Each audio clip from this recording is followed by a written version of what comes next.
नमस्कार, news 18 India का number 1 show साजिश देख रहे हैं आप। मैं हूं आपके साथ मोनिका ठाकुर। शुरुआत इस वक्त की बहुत बड़ी खबर आपको बता दें। इजरायल से इस वक्त की सबसे बड़ी खबर आ रही है। गाजा में हुई छापेमारी में इजरायली सेना ने 3 बंधकों को गोली मार दी है। दावा यह किया जा रहा है इजरायली सेना ने यह कबूल किया है कि गलती से 3 बंधकों की फायरिंग में मौत हो गई है। इजरायली सेना ने बयान भी जारी किया है कि हम अपनी गलती स्वीकार करते हैं। 3 बंधकों की मौत के बाद इजरायल की राजधानी तेल अवीव में लोगों ने प्रदर्शन किया है। इन लोगों की मांग है कि हमास के कब्जे में बचे बंधकों को जल्द से जल्द छुड़ाने के लिए प्रधानमंत्री बेंजामिन नेतन्याहू को एक्शन लेना चाहिए। तो प्रधानमंत्री नेतन्याहू की मुश्किल ये हो गई है कि उन्हें बंधकों को भी छुड़ाना है और युद्ध विराम भी नहीं करना है। इस बीच इजरायल हमास युद्ध को लेकर आलोचना झेल रहा अमेरिका डैमेज कंट्रोल में उतर आया है।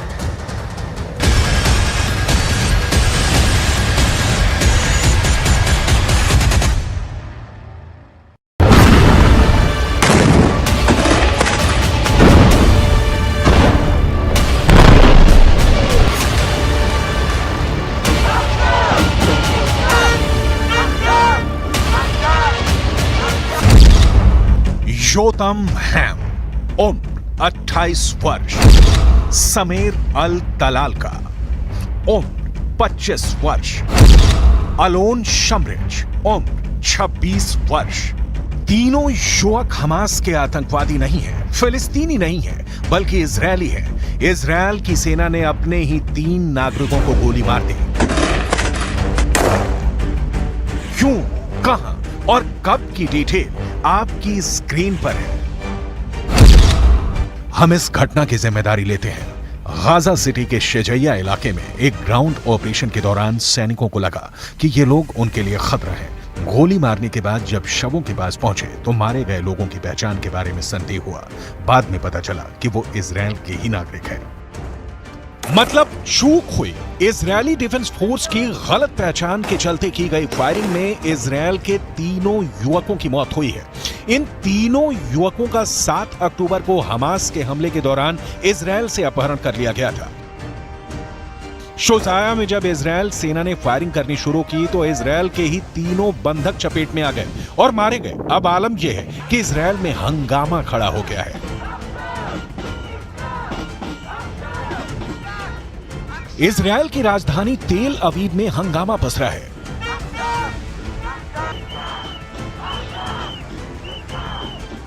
नाराज लोगों ने तेल अवीव में इजरायली सेना के हेडक्वार्टर्स के बाहर प्रदर्शन किया है। लोग हाथों में बंधकों की तस्वीर लिए और दिल में दर्द लिए अपनों को जल्दी से जल्दी छुड़ाने के लिए प्रदर्शन कर रहे हैं। क्यों? क्योंकि इजरायली डिफेंस फोर्स यानी आईडीएफ से हो गई है बड़ी चूक। इजरायली डिफेंस फोर्स जमीन पर गाजा को जला रहा है। इंच दर इंच हमास के लड़ाकों की तलाश कर रहा है। जो मिल गए उन्हें ठिकाने लगा रहा है।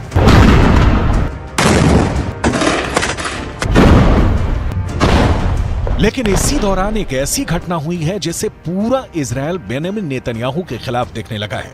इस घटना के बाद तेल अवीव से लेकर वॉशिंगटन तक हाय तौबा मची है, क्योंकि इजरायली डिफेंस फोर्स ने एक हमले में 3 बंधकों को मार डाला है। हमास की कैद में छटपटाते बंधकों को हमास की नहीं, इजरायली सेना की ही गोली लगी है। इस घटना के बाद इजरायल में मातम पसरा है। अमेरिका ने कहा है बहुत दुखद हुआ। Heartbreaking. It's tragic, this news coming out of Gaza today about these hostages being killed in the conduct of a raid. I want to be careful here not to speak to too many specifics because we don't have perfect visibility on exactly how this operation unfolded and how this tragic mistake was made. But obviously, this is not an outcome that anybody wanted to see. युद्ध में गलती होना सामान्य घटना है, लेकिन 3 बंधकों के मारे जाने से इजरायल की जनता गुस्से में दिख रही है। 7 अक्टूबर को हमास ने इजरायल के 240 लोगों को बंधक बना लिया था। युद्ध विराम के दौरान हमास ने 105 बंधकों को छोड़ा। इसके बाद कहा गया कि हमास के कब्जे में अभी भी 137 बंधक बचे हुए हैं, जिसे छुड़ाया जाना है। अब खबर आ रही है कि बंधकों में से 3 को इजरायली सेना ने ही गलती से मार डाला। बंधक संकट बेंजामिन नेतन्याहू के लिए सबसे बड़ी समस्या बन गया है। बेंजामिन नेतन्याहू देश विदेश से इस दबाव में है कि आम फिलिस्तीनियों की हत्या से इजरायल को बचना चाहिए, लेकिन समस्या यह है कि युद्ध और बंधकों की रिहाई एक साथ नहीं हो सकती। इसलिए हमास युद्ध विराम चाहता है और इजरायल इस युद्ध विराम के लिए राजी नहीं है।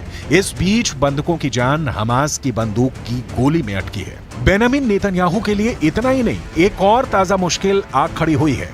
अमेरिका के राष्ट्रपति बाइडेन ने इजरायल को जो मशवरा दिया है उसे आपको भी बहुत ध्यान से सुनना और समझना चाहिए। गाजा में जारी अंधाधुंध बमबारी के कारण इजरायल दुनिया का समर्थन खो रहा है। अमेरिका की यह चिंता इसलिए है क्योंकि अमेरिका के संग के कारण ही इजरायल पूरे अरब वर्ल्ड को चैलेंज करते हुए गाजा में बमबारी कर रहा है। बड़ी संख्या में फिलिस्तीनी मारे जा रहे हैं। महिलाओं और बच्चों की मौत देखकर दुनिया का कलेजा मुंह को आ रहा है। अमेरिका अब इस युद्ध में खुद को अलग खड़ा दिखाना चाहता है। इजरायल का साथ हर कदम पर देने वाले अमेरिका ने दो टूक क्लियर कर दिया है कि इजरायल को चुनिंदा ठिकानों पर हमले करने चाहिए, आतंकवादियों को चुन चुन कर मारना चाहिए, लेकिन उस दौरान नागरिकों की मौत नहीं होनी चाहिए। इतनी कैटेगरी वाला हमला युद्ध में नहीं होता, लेकिन कूटनीति में होता है। अमेरिका यही कर रहा है। युद्ध खत्म करने की इतनी जल्दी अमेरिका को होती तो ना लाल सागर में और ना ही भूमध्य सागर में अमेरिकी युद्धपोत पहरा दे रहे होते। अमेरिका संयुक्त राष्ट्र में युद्ध विराम के खिलाफ वीटो नहीं करता। अमेरिका इजरायल को बेहद सस्ते और हर संभव हथियार सप्लाई नहीं करता।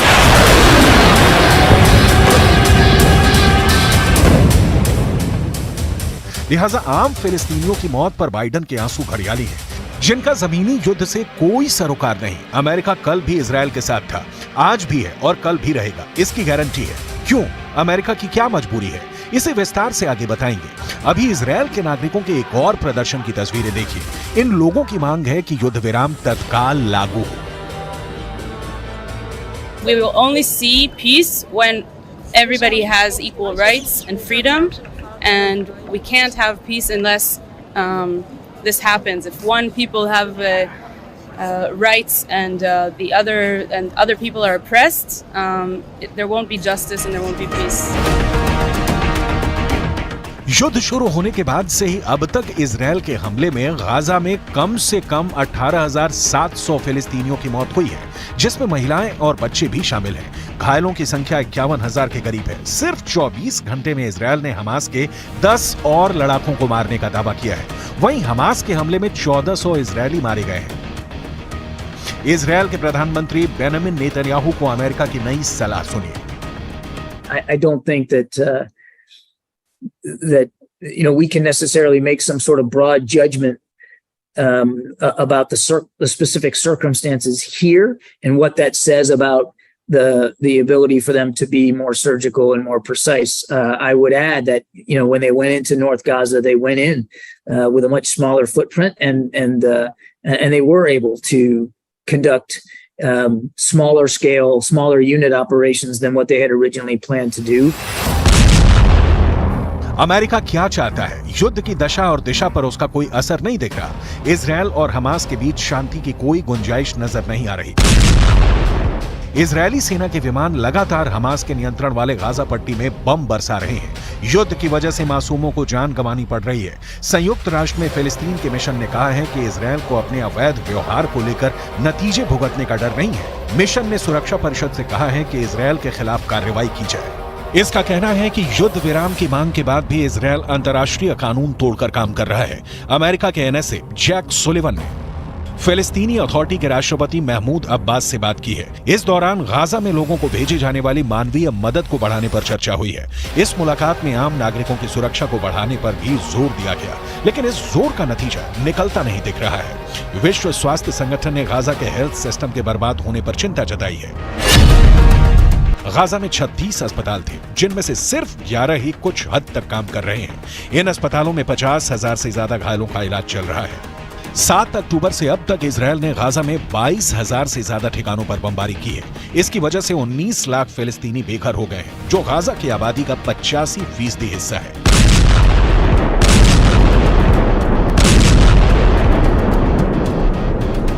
बेघर हुए लोगों को सर्दी और बारिश जैसे बुरे हालातों का सामना करना पड़ रहा है। संयुक्त राष्ट्र से लेकर पूरे अरब वर्ल्ड में एक भी देश ऐसा नहीं निकला जो इजरायल को आम फिलिस्तीनियों की किलिंग से रोक सके।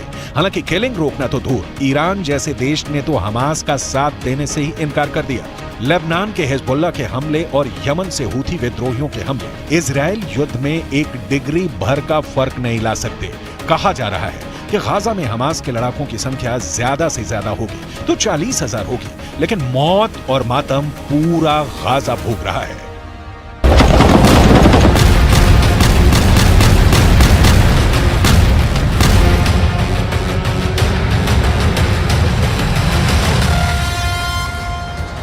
इस बीच ईरान से एक ब्रेकिंग न्यूज आई है। ये ऐसी खबर है जिसने इजरायल में तहलका मचा दिया है। ईरान ने अपने यहाँ इजरायल की खुफिया एजेंसी मोसाद के एक एजेंट को फांसी दे दी है। ईरान ने आरोप लगाया है कि मोसाद का वो एजेंट उसकी जासूसी करके इजरायल को सारी खुफिया जानकारी पहुंचा रहा था। ईरान के एक्शन से इजरायल से उसकी दुश्मनी और गहरी होना तय है। और ईरान ने ये धमकी भी दी है कि अगर इजरायल ने गाजा पर हमले बंद नहीं किए तो बहुत बड़ा धमाका होगा। अगर ईरान ने ये धमाका कर दिया तो उसकी मचाई हुई तबाही के आगे गाजा की बर्बादी भी बौनी साबित होगी। मरने वालों की तादाद हजारों में नहीं लाखों में पहुंच सकती है। लेकिन सवाल यह है कि क्या ईरान ने परमाणु बम बना लिया है?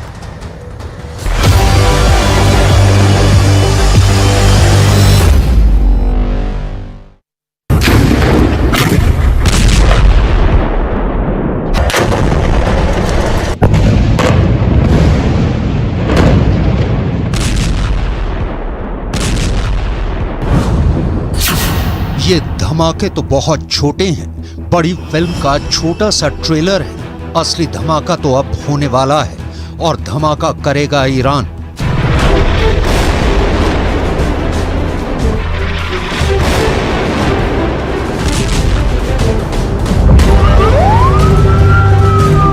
ईरान ने अगर बम फोड़ा तो वो दुनिया का आखिरी बम धमाका भी साबित हो सकता है, क्योंकि वो ऐसा ब्लास्ट होगा जो पूरी दुनिया की चीथड़े उड़ा देगा। ऐसा ब्लास्ट जिससे बचना नामुमकिन होगा।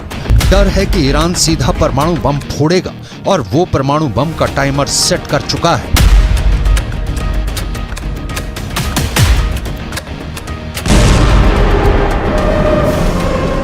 ईरान गुस्से में है, बहुत गुस्से में है।